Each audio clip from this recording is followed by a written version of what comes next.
All right, welcome to Back in Tunes. I'm your host, Michael. My co-host. Hey everybody, it's Jacob. What's up?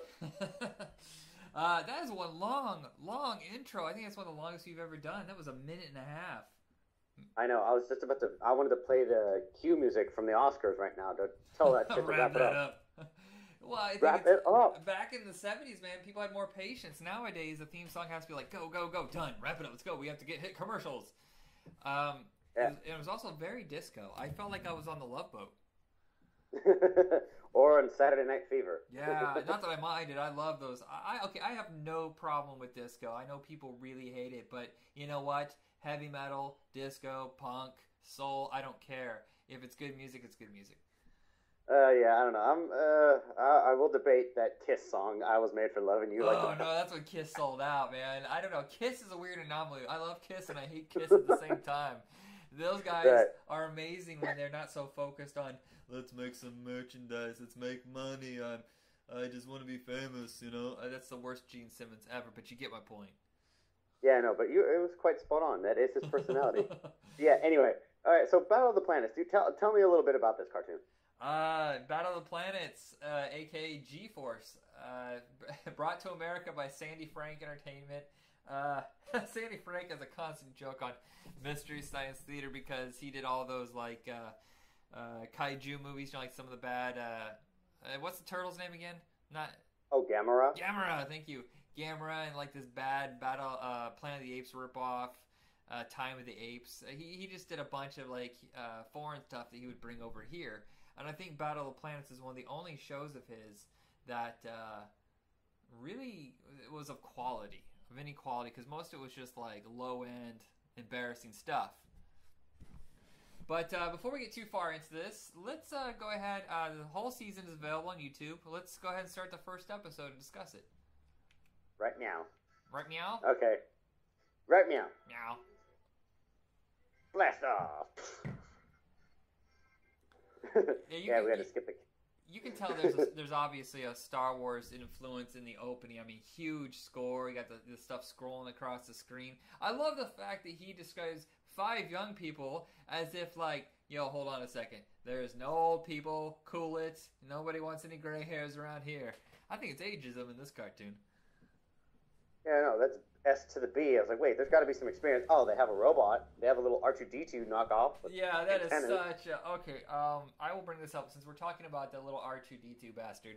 I like the look of him. Like it's kind of like a slight Mobius look on the design. But Right. I hate cute characters. I love Thundercats, but I hate Snarf. I love He-Man, but I hate Orko. I hate cute characters that are clumsy and goofy and have a high-pitched voice. I just want to stab them in the eyes. You must love Care Bears. Oh, God. You know one thing, while we're at this, I was just thinking about this morning.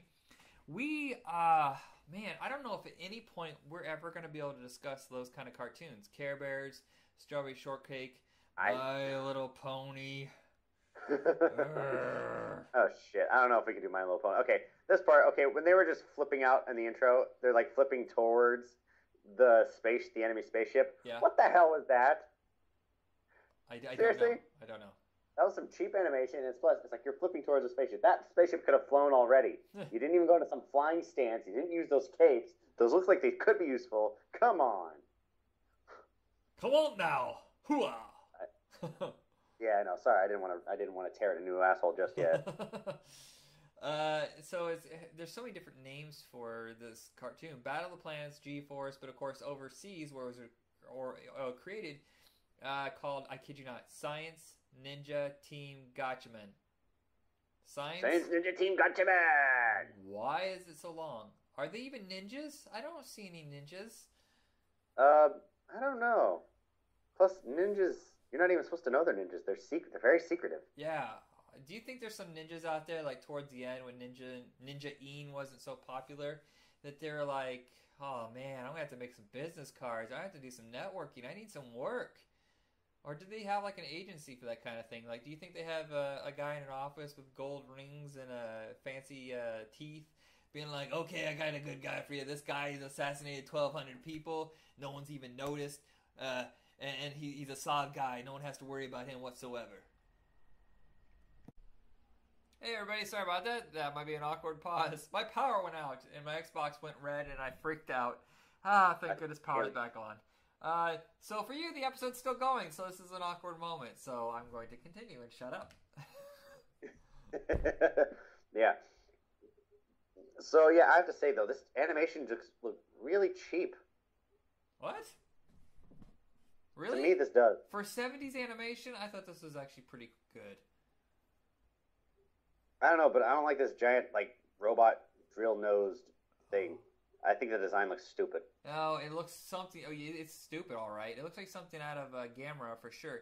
You know, you watch those Godzilla movies, you watch the Gamera movies, and I think the idea of a turtle with fire coming out of his ass and, you know, fighting for good was awesome. But at the same time, the design of the villains was insanely bad. And this looks like one of those half-assed designs that you would see in a Gamera movie. Not a Godzilla. Godzilla almost always had it down. Oh, yeah, no, definitely. Oh, gosh. Oh, yeah, you know, Gamera did have an influence. He actually had, like, a little reference in Dragon Ball, the original Dragon Ball, when he first goes to meet Master Roshi. Yeah. Goku uses the flying Nimbus, so Master Roshi has to call on something to fly around, and he calls flying Gamera, which is like, or it's Gamera, a little Gamera turtle that he just flies on and spins around the whole time. You know, we've never even discussed in the slightest whether we'll ever do like Pokemon and Dragon Ball and stuff like that. I'm not sure I can handle Pokemon. Not the intro. I don't want. I want to hear. I'll mute the intro. Anyway, yeah, this is pretty much just like a regular setup, like, you know, kaiju monster movie.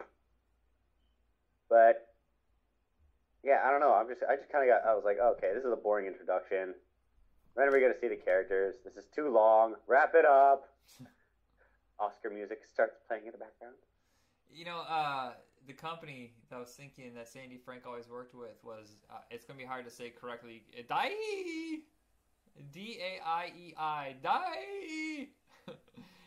They're the ones that did all the Gamera movies and a whole bunch of other stuff. Most of these movies are now public domain because either he didn't renew the licenses or he didn't know how to do them properly. Oh, wow. Is that Casey Kasem? Yeah, Casey Kasem did the American release. I was looking at this. This wasn't picked up by Sandy Frank until after Star Wars had come out, because I know this is from like 72 or 73. And so it took them a while to catch on and then re-edit the crap out of this. Oh, wow.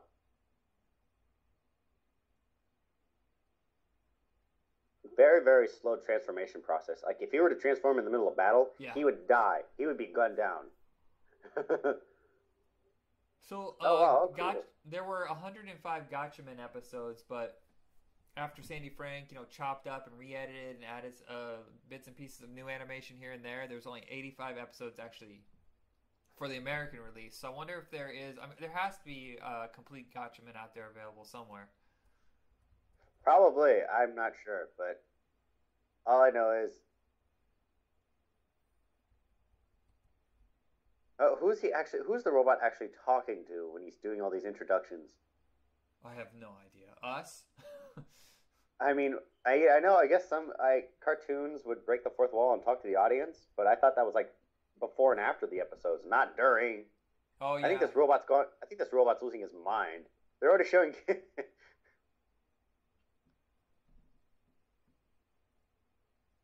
What's the time? What's the time code on yours? I'm at 6:40 because I feel like we're not on the same page. Oh, did you push pause? No. Okay, go ahead. I'm at 7:05. 7:05. Okay, you're about 7 seconds ahead of me because I'm like, I haven't seen this yet. I'm in the future. That's my fault. You're in the future. Tell me, what is it like in the future? 7 seconds in the future. Yeah, 7 seconds in the future. Michael, don't worry about the glass bottle. Just don't touch it. Don't move your hand right now. Okay. Yeah. So I was looking up the theme song because I actually quite enjoy the theme song, even though it's obviously very disco-y. So the music is done by Hoyt Curtin, and I looked up, and he's done the music for Flintstones, Top Cat, The Jetsons, Johnny Quest, Super Friends, Josie and the Pussycats, The Smurfs, and the new Scooby-Doo movies. I got a little excited there. Sorry. No, that's awesome. He's got quite the repertoire, man. Repertoire. Okay, what can you tell me? Like, what was the idea? What do you think the influence, the idea was for? I have to look this up because the show has changed a bit since there was American re-edit. So I'm solely looking at Battle of the Planets right now. It doesn't give me the influences. Let me check out Gotchaman and see if it'll tell me where this came from. I mean, I know. The cool part, though, I think, is that the Japanese market tends to be more original than American. At least that's in my opinion. I always feel like that we're always doing derivatives, especially around the late 70s, early 80s. It just seemed like, oh, we're doing a Happy Days cartoon? Why? You know, oh, Laverne and Shirley, Gilligan's Planet. Why are we doing this again? Or, you know, it's based on old pulp novels. Like, there's a ton of Flash Gordon and Tarzan cartoons. Oh, yeah. Wow, I think Jason's the dark one of the group. I mean, just look at him. Yeah. He's the emo one of the group. He's just the very ferocious and vicious one who'll do anything it takes. He's like the black sheep. And then Kiyu, the other guy with the little ping pong bottle, it's like, God, he just seems kind of, not detrimental, but he just, there's not really much, they just don't really give much to him. He's just that little dumb comic relief. While I'm here, before I try to figure out where the origins of this came from, I was looking this up, and the series was so successful that they did 2 sequels and an animated film. Now, here's the weird thing is, we already knew what Battle of the Planets was. We knew what G-Force was, and in fact, by this time, by the 90s, Gotchaman was probably starting to come into American households. Here, I don't understand why it is that they took the 2 Gotchaman series and they re-edited them and turned it into a series in America called Eagle Riders. Have you ever even heard of Eagle Riders? No, I would come across this like late at night, like a couple times, and I was like, oh, it's like this bird version of Power Rangers. I just don't understand why not just call it Gotchaman, or not. Why not license the name Battle of the Planets? That's just dumb. I don't know. As far as Battle of the Planets goes, I was like, I don't know. You'd think it'd be more planetary, like interplanetary war. Right. You know? More that's what it sounds like to me. But yeah. These just sounds like these one guys come to invade and just steal resources and technology, and then there's like the special bird force that takes them out like Power Rangers. Now, to be fair, the Battle of the Planets might be because it was licensed later and the title was changed. Gotchaman, I don't even know what Gotchaman means because I'm a schmuck and I don't know Japanese at all. But I feel this is probably a closer title to what was going on. Battle of the Planets does make it sound like Star Wars. I mean, but it doesn't. I don't know. I feel like you're kind of duped a little bit by that name. But that's solely Sandy Frank's call. I was expecting something else entirely. Yeah. I was betrayed. There was another Gotchaman movie that was being produced by the guys who did the Astro Boy movie. You know, the one with Nicolas Cage? Oh, yeah. Yeah, it was in pre-production, but then Astro Boy bombed, Imagi Studios shut down, so no Gotchaman movie. Oh, good. Actually, that's kind of a good thing, because, I mean, as far as this cartoon goes, I'm really not that into it. I'm sorry. I just don't know what else to I think our second cartoon, Robotech, is a lot better. But I still find it interesting. It's definitely important for a timepiece. It's a way of creating... for me, I love kaiju, and I also love space. You know, like intergalactic kind of battles. So this finds a weird medium, even though they don't actually go out to outer space, at least not yet. But I kind of like it. But I do hate that... Okay, I also hate the guy who does a blip, blip, blip, blip, blip, blip talk. What is it? I know, I was like, why the heck? Jinpai, I think it is. Yeah, no, they're pretty. That guy is pretty much just sounds like a joke, and Jason's just really psychotic and evil. Hey, that's weird. Did you just notice there's Ken and Ryu? The characters' names are Ken and Ryu. Oh, just like in Street Fighter. Hey, I mean, slightly. Hello there. Yeah, I wonder if that's an influence. Yeah, I know they're both negative influences. Okay, why do you have to make a short Asian kid like speaking beeps and boops like freaking R2-D2? That's so stupid. Oh my god, that's so demeaning. I really hate it. Do you think maybe he got a head injury and they just keep him on the team? It's like, oh, he's just our mascot. How does he pretty much, yeah. How does he function in the field? Does he have these... Oh, maybe he has Tourette's. Oh, I feel terrible. I don't know, but he was just like bouncing these little toys around a second ago. Yeah. Well, I It's just like, wonder if okay, they're ever in the middle of battle and they need him to communicate properly and becomes a serious issue. Like, we're all gonna die if you don't focus. pretty much, yeah. Oh god, he's pretty much the what's the word? He's the Achilles heel of the team. Yeah. Oh, you know what? That's why there's two different names. In the 70s, when Sandy Frank edited it, it was Battle of the Planets. But there is G-Force is what we grew up on. It aired for like 8 years on TNT or on TBS. Wow. Yeah, so we probably watched it when it was, you know, a whole different. I'm not going to look this up because I'm curious. G-Force, Guardians of Space. I wonder who the voice actors were. They did change the voice cast. That's crazy. Oh wow. It's the same exact cartoon, different edits, but Casey Kasem and the whole cast is not in the version that we saw. Or if Oh wow. yeah. So that's crazy. I do remember. I think one of them. Yeah, no, it's kind of like that. It's kind of like what they did with Dragon Ball Z. They went through so many English edits that they all had different voice actors. I think halfway through the Frieza saga, that's when they changed it. Okay, yeah, so here it is. It's still 85 episodes, so it still means there's heavily editing. So I still wonder what happened to all those lost episodes. But TBS decided that they thought there was a new audience available for anime. So they teamed up with Sandy Frank, they licensed it from him, and they decided to do a more faithful translation of the original shows. I don't know how that's possible when they still cut out so many episodes, but yeah, it's very strange that they would go through the whole process of recasting. But I guess if they re-edit it, they're gonna have to change the voices. Yep. Oh my gosh, I have to. This is definitely kind of like Death Star. Death Star moment. And they're being like like in the first movie when the tractor beam gets them. Yeah.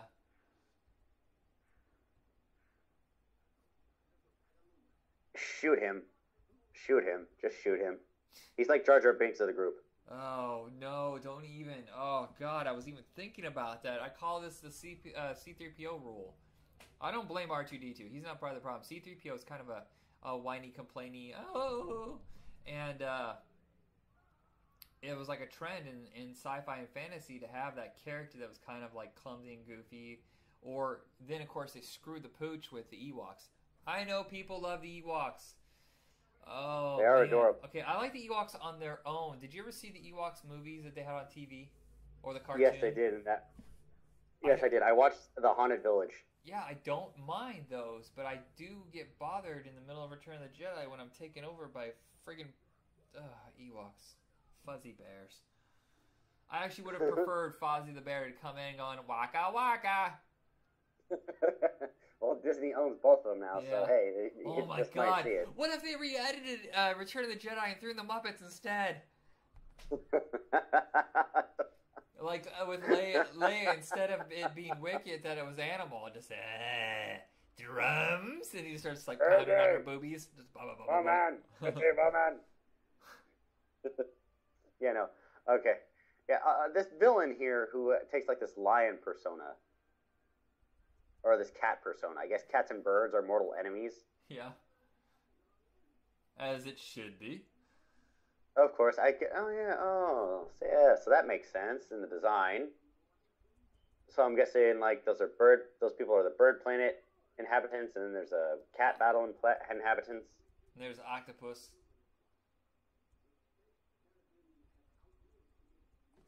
And yet it looks like he's serving a giant crow. Kind of like a Galactus entity. It's very creative at the same time, slightly confusing because it's it's kind of weird. It is.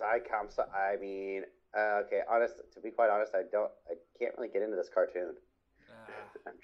I'm trying. I tried. I did my best. Well, we fail sometimes. We try to check out every cartoon imaginable over this whole series. Bouncing decades, bouncing genres, and stuff like that. Right. So yeah, this one, I feel like I watched this as a kid, or at least maybe I read a comic book of it.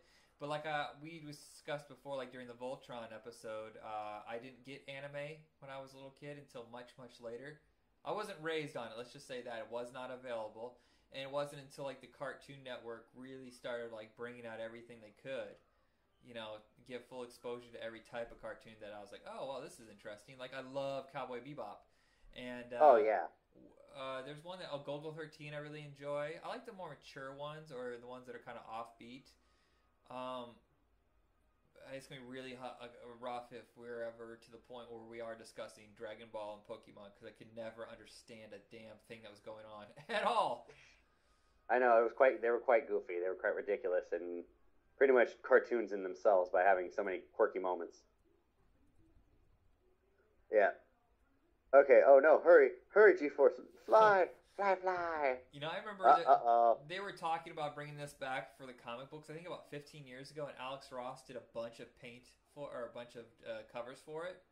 It was really beautiful. Saw some of that art. Yeah, they actually put it on some of the DVD sets when it was actually Gotchaman. Oh, awesome. Yeah, dude, Alex Ross does a fine job. I mean, God, all his drawings look so realistic. Like, I think he actually gets models, takes pictures of them, and then he does the drawing. Right. I've seen his setup. A lot of times he's just, taking photos and going for photorealism, which it's a little bit of a cheat, but I honestly don't understand how an artist could really get that realistic without a photo reference. Oh, I know. I know it's really intense, especially when you read the Kingdom Come series. Oh my God. I remember the very first time I saw him as a friend of mine had one of his Terminator comic books, and he hadn't really put down his style yet. Like, you knew it was like, oh, this is something incredible. But you got the feeling that you're looking at something just a little bit better than the Now Comics was kind of a low-end company, and they usually had like kind of subpar art. And I remember reading that going, oh, this is actually pretty interesting. And then I caught Marvels, I think it was, where it's all from the viewpoint of the normal person in the Marvel Universe. And then Kingdom Come, of course, being his masterpiece. Got it. I'm kind of bummed that he only does covers now. Like, you see a lot of the stuff he does, like he did the Flash Gordon cover for the reissue, he did the Gotchaman, and he does a bunch of stuff for Dynamite Comics, but I kind of want to see him do some interiors again. Oh, wow. I heard that he did one, though. I haven't read it yet, but Dynamite has the rights to Green Hornet, I think the Phantom, the Shadow, and a couple other characters. And there's a series called Masks, where all these guys get together, like the Avengers kind of team, And he does all the artwork for it. I just gotta find it.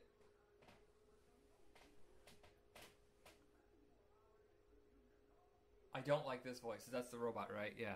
I have my TV tuned down. Yeah, no, I just don't like this. I just don't like this cartoon. I'm not really hooked into it. Oh, I'm sorry. I think this robot's going senile. Yeah. He is talking to us, correct? I think so. Yes, he is. But I think the cartoon and the other cartoons, like the entire G-Force, would look at him and go, "What's this robot's problem? Who's talking?" I'm just waiting for someone to go, "When did he get here? Who is this?" It's my crazy old robot. I can't put him out of his misery. I'm sorry. I know. It's like he's an inheritance, and it's part of the will that I was not to dismantle him. I don't know why. I just want to... It's just not fair. Alright, I think we're done with Battle of the Planets. It's wrapping up right now. We're going to take a brief break, and then we'll come back with Robotech. Yes, please. Thank you. Finally, the good cartoon. Blast off.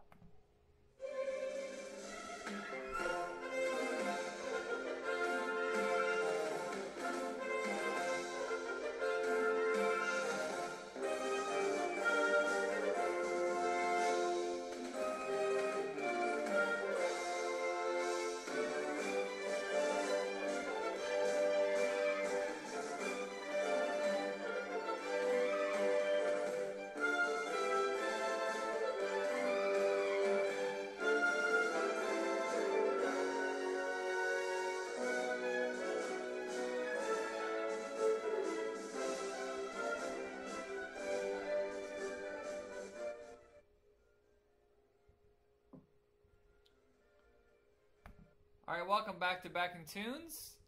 We just listened to the Robotech theme song. That one's rather long, so I figure we should probably cut that short. That's a really long theme song, too.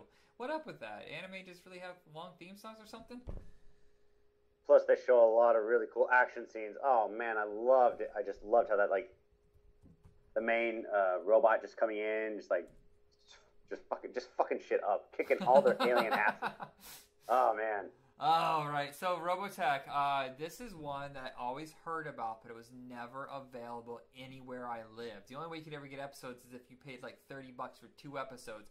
There was a time, people, before YouTube and streaming and even DVDs, where there was always in the back of your magazine, like comic books or whatever, and it was always like bootleg DVDs or really hard to find imports. And then, of course, back issues. You know, like $6 for whatever issue it just came out because it was so hard to find back issues back then. But you see Robotech, and it'd be like 2 episodes, $19.99 plus shipping and handling. Like, I'm 8. I cannot afford that. So I never got to see Robotech, and somehow time has just gone on. I've seen some of the shittiest cartoons in history. I've never seen Robotech until this week. I'm really ashamed. I'm really embarrassed because I've been told by my friends I need to see this, that it's amazing, and I just never got around to it, and I regret it because this is badass. Yes. Oh my gosh. They actually had, for the longest time, they actually had the whole entire Macross saga on Netflix, but now they've released it on like a Blu-ray big and DVD collection, which I believe would be awesome to have if only I could afford it. Well, I mean, yes. I probably could. Maybe when I'm Somebody's birthday just happened, people. Listen, donate to your favorite hosts. Yeah, yes, it did. And you sent me such wonderful gifts. I was actually reading Rawhide Kid a little while ago. It's hilarious, isn't it? It is. It's quite hilarious. It's great, but it's so awesome at the same time. It's a great Western comedy. Okay, so for a segue here, Ron Zimmerman wrote for my favorite... okay, everybody says Freaks and Geeks is the greatest one-season wonder. It is. It's truly amazing. But there's something about action with Jay Moore. It lasted 13 episodes. It is perfect. The entire story arc is started and completed, whereas Freaks and Geeks was kind of like just every week there was something new, you know, and then it could go on forever and ever. There was a full arc for action. You have to see this. It's so funny. It's filthy as hell. It is brilliant, and it got canceled because they put it on against Friends. But Ron Zimmerman, the guy who wrote Rawhide Kid, was one of the main writers on Action. Oh, it's awesome. That's good to know. I'll have to look that up later. Yeah, but anyway, let's get back to giant robots and aliens. Sorry about that. We do segues all the time. Robotech. This is... I know nothing about this series. I only have seen this first episode, and I just watched it yesterday, and I was like, we got to talk about this right now. So here we go with the first episode. Hit play. Indeed. All right. So yeah, honestly, I mean, I know nothing about the production company of it all. I just remember watching it as a kid and just being so like sucked into this world of, you know, these people in these giant like fighter planes that can transform into robots and little hybrid in betweens. And I kid you not, it's just so awesome. The anime, and you know, it being anime, I was like a picky anime person. Yeah. And it was giant robots, and it also involved some really cool aerial battles. Seriously, you give me robots, I'm almost always there. I don't even GoBots. You at least have my interest for a little while. Right. However, I was just, like I said, I just really got sucked in. I just watched it. I mean, the first time, I was up late at night. There were some late cartoons on. I think it was Adult Swim or Cartoon Network, either or. They're running the same network. What am I talking about? Anyway, so I start watching this, and I'm like, oh, cool, what's this? And, you know, my mom was cool enough to allow me to stay up so I can watch it. Yeah. Whenever it was on. Even though, like, if it'd be rare on a school night. But you know, I managed to sneak in and watch a few episodes when she didn't know. But yeah, no, I thought, like, you know, it was a great story. As you can tell from the intro, you know, a spaceship crash lands onto Earth, and that spaceship pretty much got the governments of the world thinking, like, oh crap, they're alien invaders. We have to ally. We may not like each other. We might learn to like each other later, but we have to ally to stand against this common threat. And it all happened on this island called Macross Island. Yeah. And of course, this was just the start of it. From the from here about this giant ship, which they call the Space Defense Fortress, or SDF-1 for short. And you know, it was about this saga in particular, the Macross saga. And then it would eventually go on to the Robotech Masters. And then it would go on to another one I can't remember the name of, because because I was so in love with the Macross Saga. Sorry, Plus, I'm caught up in watching this. It's so entertaining. I forget that I'm doing an episode. I know. Oh crap. I'm looking at the company Harmony Gold. Not a whole lot of stuff came out from them. They did the Robotech series, but they kind of had a lot of bombs. And they lost a bunch of their people to Saban Entertainment. They, in fact, all they had left was Robotech, and in fact, they weren't even taking care of that property. It got to the point where they had to license it out to other companies to save it. So the company's still in business, but I think they're just like trudging along while other people are taking care of Robotech. Fucking Saban. Them and their Power Rangers bullshit. Yeah, no. And so, like, I thought at first, like, oh, you know, an old guy's the main character. He's an admiral. But no, he's just the guy. He's just the teacher. But he's very humble. He's like, okay, fine, I'll wave. He's just doing his job. You know, the whole global war is done. Nobody's at war with each other. They're all united. Everybody's happy. And of course, it takes place, 2001? Yeah, that's a lie. That did not happen. This did not happen 14 years ago. I love that in futuristic movies. You're like, in the year 1997, you're like, that was a long time ago. That never happened. Sadly, no, it didn't. I'm looking up. Not even an alternate universe. There's something funny here. I'm looking up the movies that Harmony Gold made, and in 1976, they made a movie called Queen Kong, which is supposed to be a spoof of King Kong, but it was made by a British company as well as Harmony Gold. But yet it was never released in England because Dino De Laurentiis, the producer of King Kong, sued them. So it barely got released in Italy and Germany, and that was it. But here's the thing is that Dino De Laurentiis never even owned the rights to King Kong before he remade it. So he punished this company for making a spoof, which is legal. You're allowed to parody. It's your legal right to do any sort of, well, maybe in America. But freedom of speech when it comes to parody, I thought was pretty much, everywhere, except for like communist countries. And yet, for some reason, this movie doesn't really exist because they forced it away. That's bullshit. Right. I'll have to say, yeah, this is like some of the coolest animation, like even for like the 80s, when it came out. I love looking at it. I mean, it's just so bright, so colorful, it's so clean. So Remember they get renewable air sources? And what I wanted to mention earlier, one of the bridge mates, the woman of color, like just mentioned she was dating this guy right here, Roy Fokker. I was like, oh my god, they were introducing, interracial couples. I'm like, that's such a huge thing. I mean, yeah, this is definitely like in the future. Right. Or any like future principalities. It's like, yeah, no, dude, it's inevitable. Like, yeah, and plus even the whole concept of a global Earth government. All for the betterment of mankind. But just as long as they're not Nazis about it.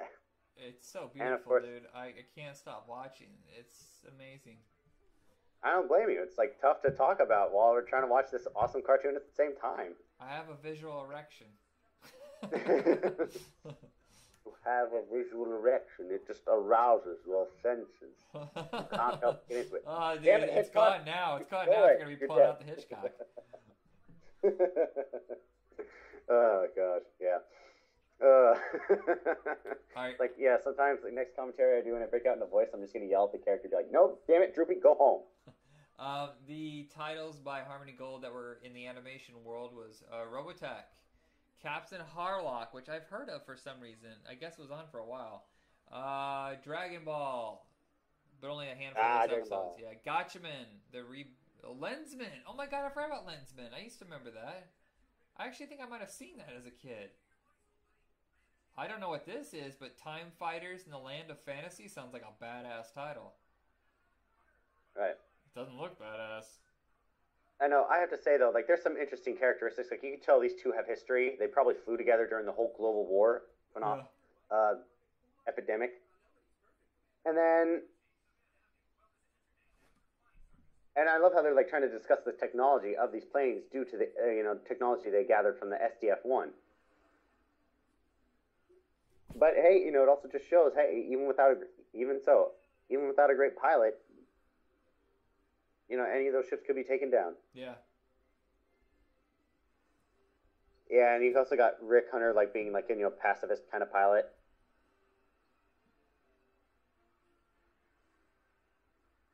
Oh, wow. Super This Dimension is a cool concept. Fortress Macross. That's a big title. They have really long titles for a lot of these anime. Yeah.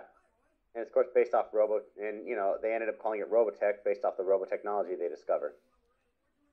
Whoa, hyperspace. Intergalactic trip out. I'm looking, okay, so this one is set in, wait, the Macross Saga is from 1999 to 2014, then Robotech 2 is 2022, 2027. Oh, Robotech the movie, I remember that was in theaters for like a week where I lived. I think it ended up on VHS. I'm really surprised I haven't seen it till now, though. I didn't know that Robotech is still going. There was a series in 2006. There are also some video games that came out for GameCube, Xbox, and PlayStation. And I kid you not, Battlecry, the first one. Yeah. You actually get to fly a Robotech. Is that the title right there? Sorry. Excuse. Yeah, I know. Hiccup. It was an excitement hiccup when you actually get to fly those fighter planes, and it did take place from like a character that was around. The character, it was a spin-off character that took place during the Macross saga and a little bit beyond. And it was also voiced by one of the actors who was one of the most known characters in this cartoon, Max, Cam Clark. He was the voice of the main character in the video game. Why do I know that name? Cam Clark, he's been in everything. Let's see, he was the voice of Leonardo in the original Ninja Turtles. Oh, okay. He voiced pretty much almost every character in every video game. One of the busiest voice actors. He was also one of the dummy bears in Eek the Cat. Oh, God, I want to discuss Eek the Cat so bad. We do. We have to discuss Eek the Cat when we get the chance. And also, yeah, like I said, this guy, they managed to get like a lot of the veteran actors from the cartoon into this video game, which I think had a real authenticity to it. And this I thought was pretty cool, where this giant defense fortress just transformed into this giant robot. After shooting a big old laser blast, of course. That pretty much could have decimated all sea life right there. Harmony Gold started to do a Kickstarter to get Robotech relaunched as Robotech Academy. Oh, that would be awesome to watch. And, here's the thing, though. All they needed to raise was $500,000 to do a 24-minute pilot episode. Damn, that's cheap even now. That is insanely cheap. Somehow, though, crowdfunding only got to $194,000.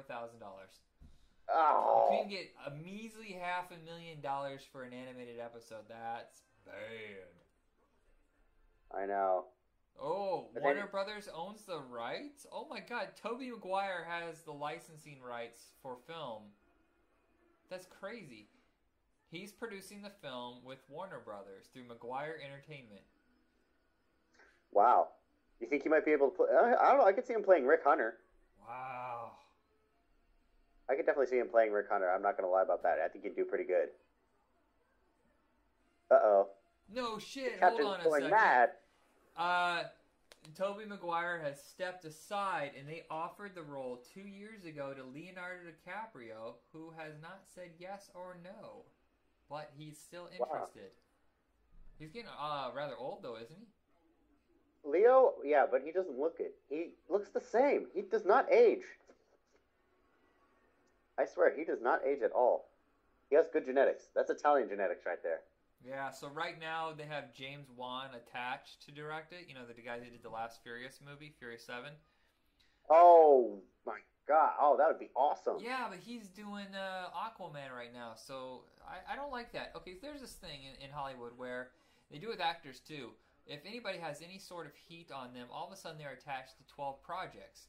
Well, you know that they're not going to do all 12 of those, so most of those will fall by the wayside within a year or two, and then they just end up abandoned. Do you remember when John Woo was attached to He-Man?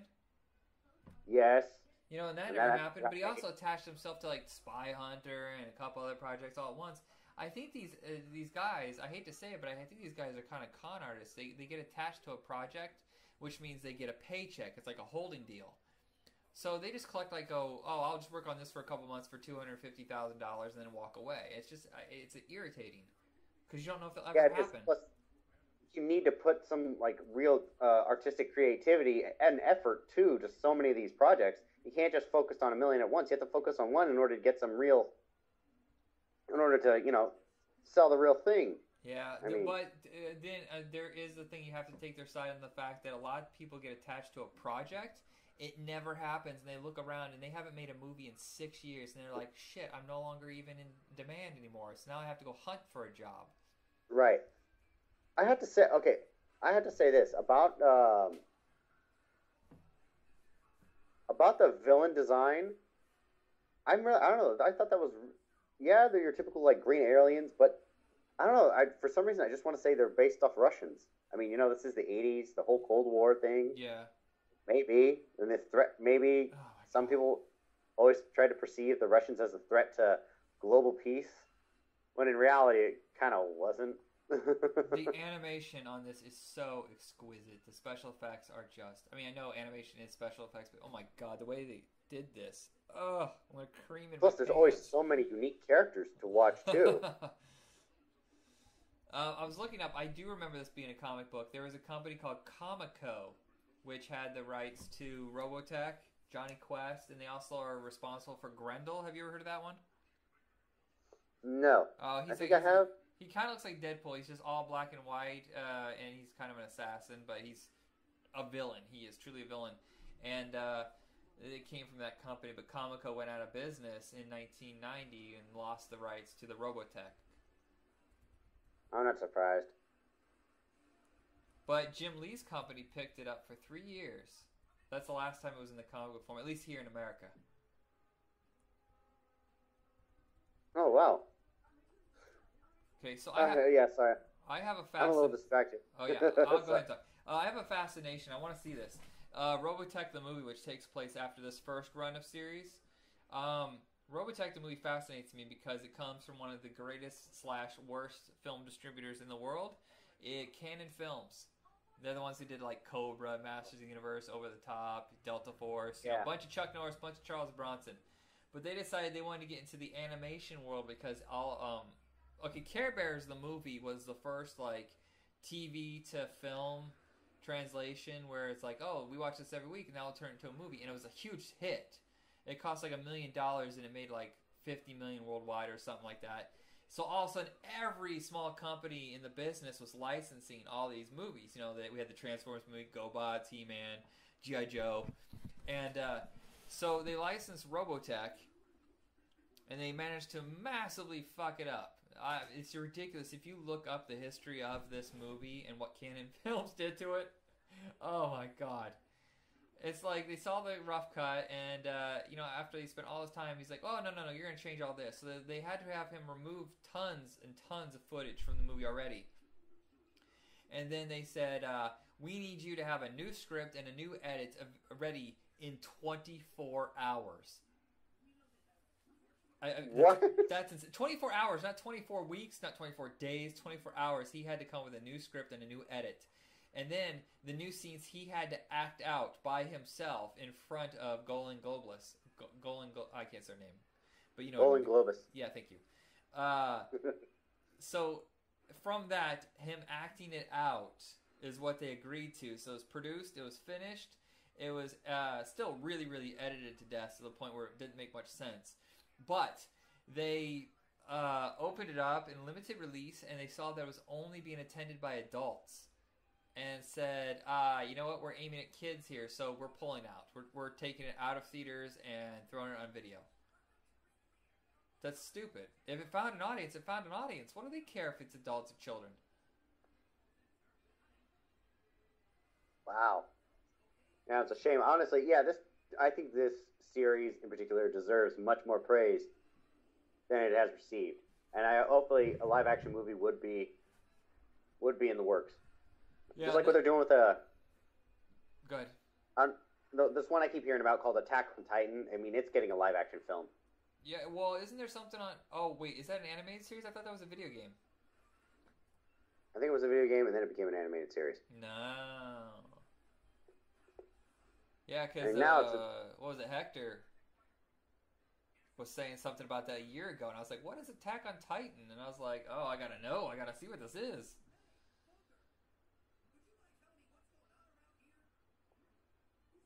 Yeah, plus I like it. Plus some of the characters they have introduced me here, like, you know, Rick Hunter, Roy Fokker, and the entire crew of the SDF-1, there's always so much depth to them. They're all fun and entertaining to look at and watch. And now we get to find them, like, finally see them transform. I thought the animation was done perfectly on this one. Yeah, here's the weird thing. This happens a lot in the anime series, is that they'll take them and edit them to death to make sense in America. But I've never understood how it is that they take 3 different series and cut them up to make one series. Because, now, we talked about Robotech coming from Super Dimension Fortress Macris, but it also comes from 2 other shows. Super Dimensional Cavalry Southern Cross. That is too long of a name, by the way. That's insanely long.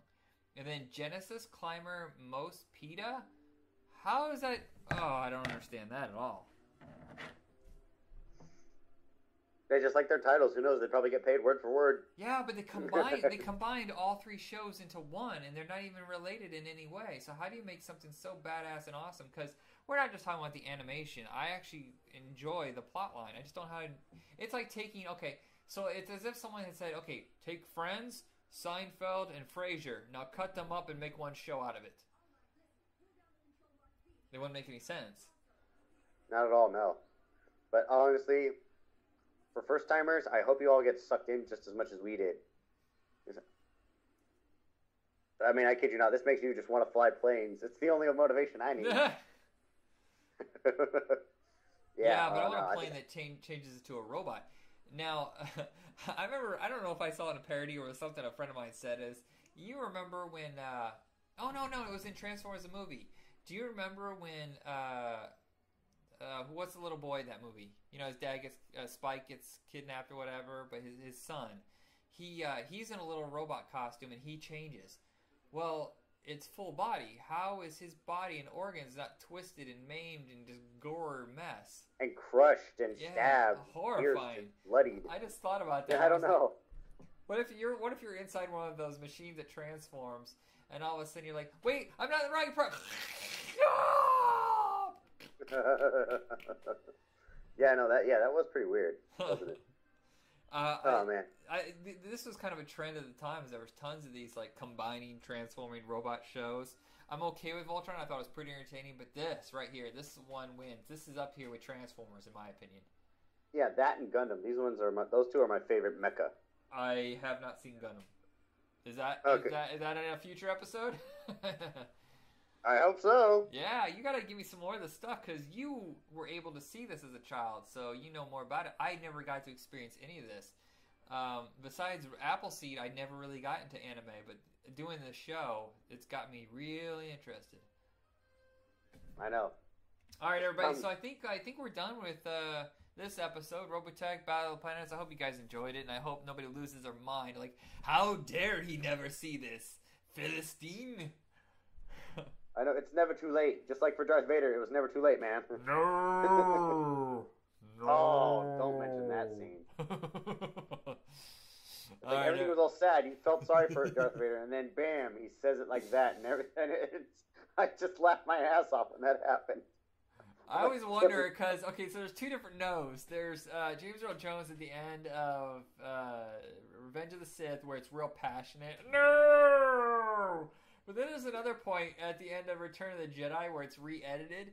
You know when they add all the audio footage or whatever of him throwing the Emperor down the fire pit? And he's like, no. It almost makes you think that somebody was on the phone line with James Earl Jones. And they're like, so James, we need you to come in and we're going to re-edit Return of the Jedi and have you say some more stuff. And he's like, what? No. And they're like, keep it. We got it. Ha-ha, fooled you. Asshole. That's that because totally ruined the scene. Good is stupid. What does he say in Spaceballs? Like, evil is... never mind, I'm stupid. Evil will always triumph. Yes! Good is dumb. You have a better memory for this stuff. I think it's ridiculous, the stuff I do remember, and the stuff that you remember is much more useful to this. I watched that a lot as a kid. So did I, but I didn't remember. All right. Anyway. Any last things you want to say about these two cartoons? I highly recommend Robotech over Battle of the Planets / G-Force / whatever fucking name it's called. No, I would highly recommend Robotech. It's like, I mean, if just try to compare it to like Budweiser. You know, Budweiser is the king of beers. That's what Robotech is. And Battle of the Planets is Bud Light, which is the piss poor peasant version of beers. Oh, wow. Strong words. I like both, but yes, Robotech is far superior. And that is it for us here at Back in Tunes. Check us out on Facebook. We have a page set up with all of our episodes. And if you have any suggestions for cartoons you want us to cover, or, you know, hell, every once in a while we'll take a guest. If you want to be a guest on here, why not? As long as you're not like, you know, I hate black people, but this cartoon is awesome. We're like, oh, you gotta go, buddy. You gotta go. Yeah, exactly. All right. So that's it. I hope that last note didn't make anybody uncomfortable. I think it made me a little uncomfortable. I apologize. Well, you are. Yeah, no, you're insane. You know, I had a point. Michael, you're losing you're going insane. I am. I may have to kill you. Going. I may have to kill you. I have an apartment there. I live there. I love it. The weather is fine, actually. All right, everybody. Good night. All right, everybody, good night. Namaste and good luck.